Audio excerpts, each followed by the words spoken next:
Ne jamais abandonner. C'était la devise de champion de Georges Jobé sur les circuits de motocross. C'est plus que jamais son credo aujourd'hui face à la leucémie.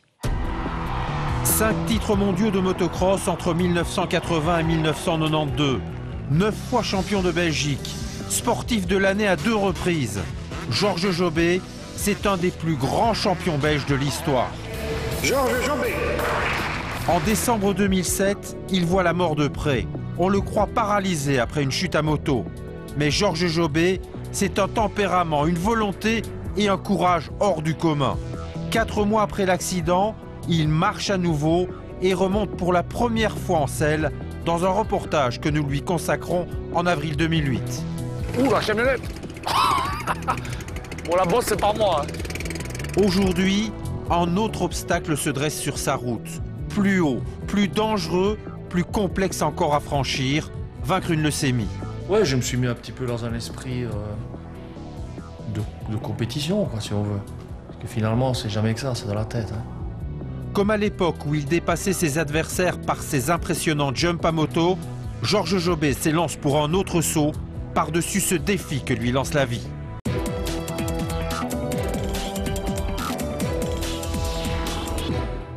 Bonsoir à tous, bienvenue dans votre magazine Reporter. Il y a un an, pratiquement jour pour jour, Georges Jobé apprenait qu'il avait une leucémie. De l'annonce de la maladie à son entrée à l'hôpital en chambre d'isolement, il a accepté que nous l'accompagnions dans les moments importants, émouvants, difficiles de son traitement afin de pouvoir témoigner pour le Télévis. Avec David Muller, François-Xavier Vanleu, Michel Darcy, Yves Gossens-Bara et Catherine Burton, vous allez suivre ce combat que Georges Jobé livre depuis le début avec la foi inébranlable du champion et l'obstination hors du commun de l'homme. Comment vous avez appris la nouvelle? J'ai eu un mélanome l'année passée. Donc on m'a bougé un morceau dans le dos, un morceau de peau, de cancer de la peau. Et alors j'étais faire un check-up, je veux dire au mois d'avril. Donc je suis allé là au mois d'avril, j'étais très confiant. Le docteur m'a dit tout se passe bien, ça va bien, mais il faut aller voir le hématologue, c'est un grave problème dans le sang. J'étais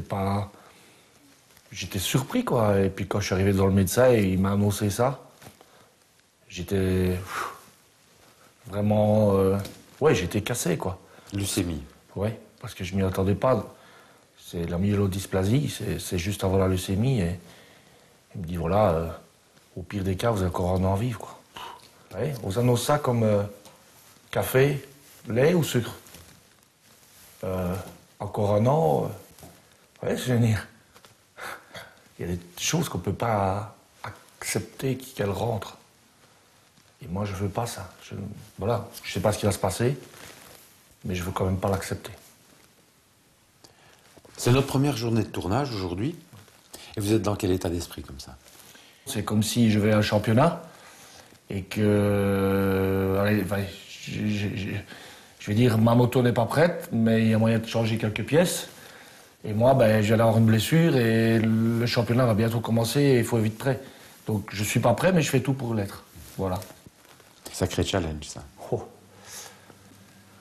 Ouais, c'est pas un challenge, c'est... Je sais pas ce que c'est.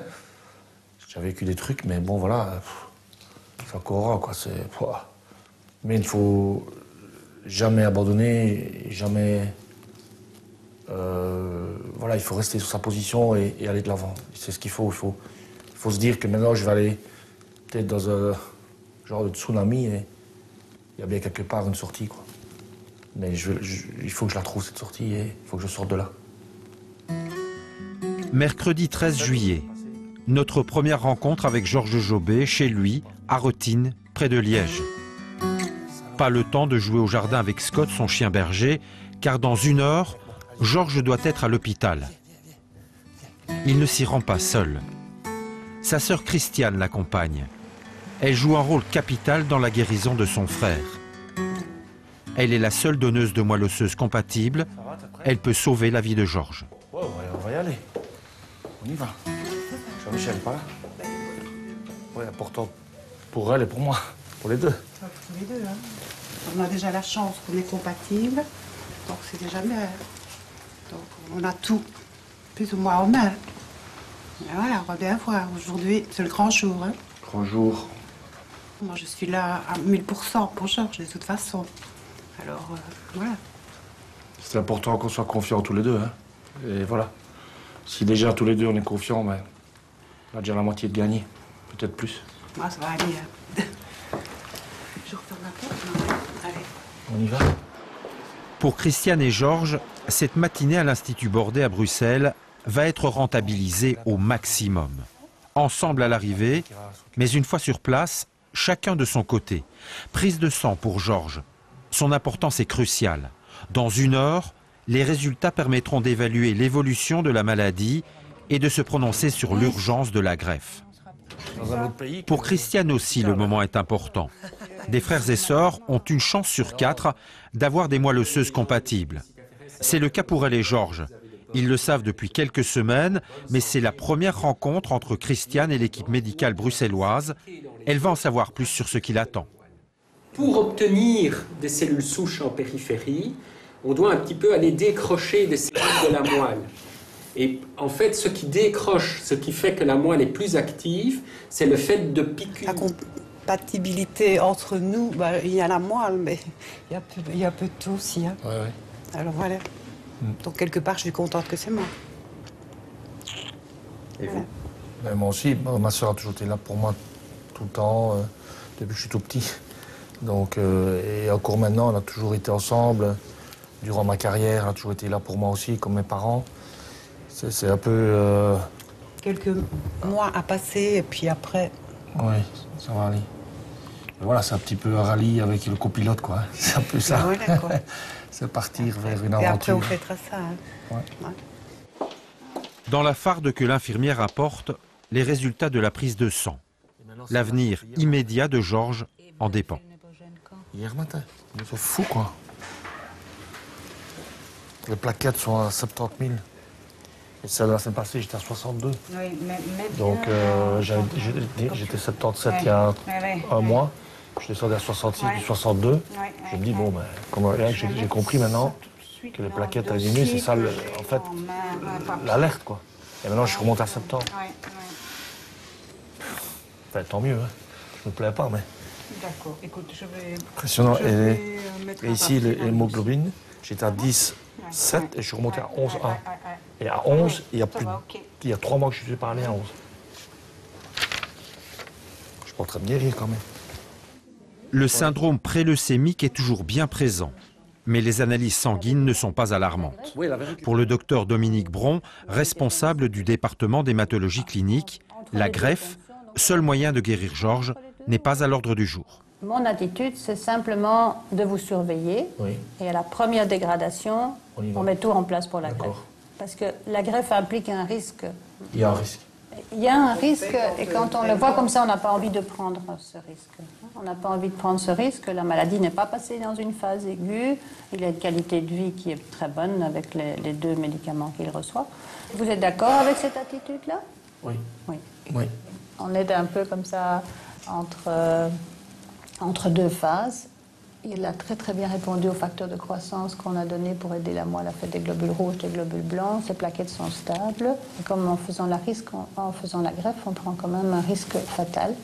Donc ce risque, on ne veut pas le prendre tant que lui n'a pas une maladie qui aussi le menace sur le plan vital. Donc pour le moment, on est dans cette situation-là. Donc il a une donneuse identifiée parce que la seule façon de guérir cette maladie, c'est de remplacer la moelle malade par une moelle normale. Donc on a la donneuse qui est identifiée, qui a besoin d'un peu de convalescence aussi, puisqu'elle a eu elle-même une infection. Et donc on se revoit dans 1 mois. Et justement, on parle de ces séquelles d'accidents de moto que vous avez eu. Est-ce qu'aujourd'hui, vous avez encore des douleurs? Tout le temps. Tout le temps. Tout le temps. Là, j'ai les 2 jambes qui brûlent. Tout le Et temps. mon bras, ouais. Pourquoi? Malgré tout, Georges reste invariablement battant, presque impatient d'en découdre avec la maladie. Prêt à la greffe, tout de suite, si cela ne dépendait que de lui. Si on est battant au départ d'un traitement lourd, on a plus de chances de s'en tirer que si on se laisse aller ou si on part perdant ou défaitiste par rapport au pronostic. Donc ça, c'est bien démontré. Donc c'est vrai que le spirit dans lequel il est, on disait, moi je suis prête à faire cette greffe demain s'il faut, je sais que je vais passer à travers. Ça, c'est tout à fait positif pour nous. Et donc voilà. Donc on est prêt. On est prêt à partir. Ouais. Georges, alors quel est le bilan? Très positif. Même si, oui, très positif. Je veux dire qu'en partant ce matin, pas un peu dans l'inconnu, je suis là au sort et puis je suis très rassuré sur le soin, même sur la greffe. Même, voilà, on a tout expliqué qu'il y a un risque. Mais malgré ce risque, je reste très positif parce que de toute façon, je dois passer. Donc, voilà, maintenant, j'ai compris qu'il fallait attendre, qu'on ne prendrait pas des risques inutiles. Mais je ne vais pas tomber non plus dans la maladie complète de la leucémie aiguë. Donc, on va tout contrôler. On va surveiller ça de près, faire des prises de sang régulièrement. Et le 9, je revois le docteur Bron qui décidera quand l'intervention se fera, certainement. Merci beaucoup. Voilà. Merci. Au revoir.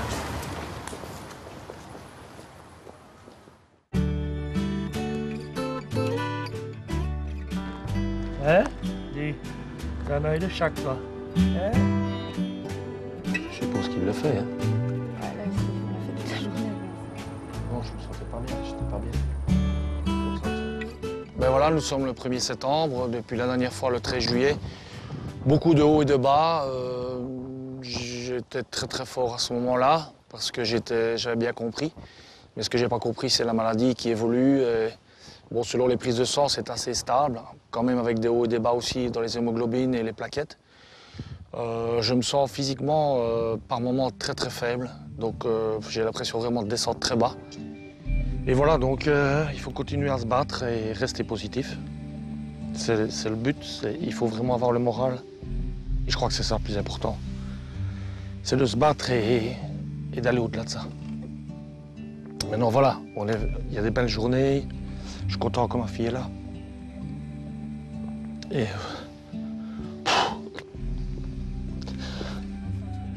Malgré un soleil enfin généreux, malgré la présence rayonnante de sa fille, un gros nuage noir bouche le ciel du Georges Jobé que nous retrouvons 1 mois et demi après notre premier tournage. Le moral est en berne, le battant dans les cordes. J'ai toujours connu mon père comme un battant, comme quelqu'un qui se relève toujours et qui...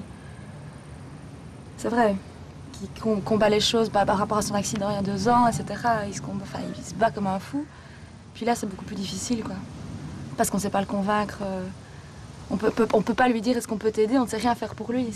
C'est une maladie, c'est pas un bras cassé où il faut travailler pour que ça revienne, quoi. Donc, c'est plus compliqué, en tout cas. Une maladie, on ne sait pas le sentir. Et puis, ok, il est faible, il est fatigué, mais il ne tousse pas, ou je veux dire, il n'y a pas des mots vraiment. Et enfin, on ne le voit pas comme ça de l'extérieur, en tout cas. Mais ça va aller. Enfin, moi, en tout cas, je crois que ça ira. Ouais, j'espère que ça va aller. Il faut le moral, c'est difficile. Bah, c'est ça, je crois, le plus important. Pour faire face, Georges Jobé a décidé de se préparer médicalement comme avant ses championnats du monde de motocross. Son médecin sportif de l'époque lui a concocté le même cocktail vitaminé à prendre en plus de son traitement.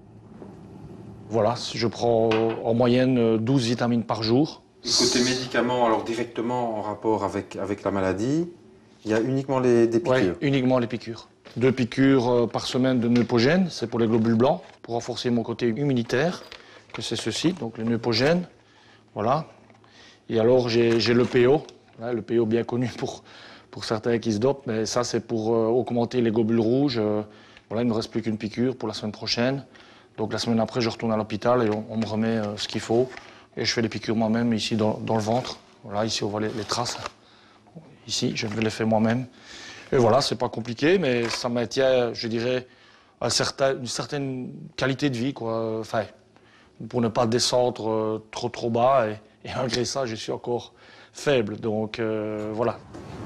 Plus la journée avance, plus Georges semble reprendre du poil de la bête. Et lorsqu'il enfourche sa moto, son naturel optimiste et combatif revient naturellement au galop. Il abandonne les idées noires du début de l'entretien dans le rétroviseur, comme si les souvenirs et les sensations du passé le poussaient dans le dos et lui donnaient des ailes.